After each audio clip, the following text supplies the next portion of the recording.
Magluluto tayo ng bangus na paksiw. Paksiw na bangus.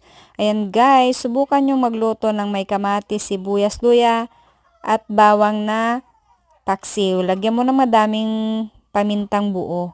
Tapos bawat piraso ng isda, asinan mo na at lagyan mo ng paminta. Tapos saka mo siya lagyan ng tubig at saka suka. Tapos ipaibabaw mo yung kamatis.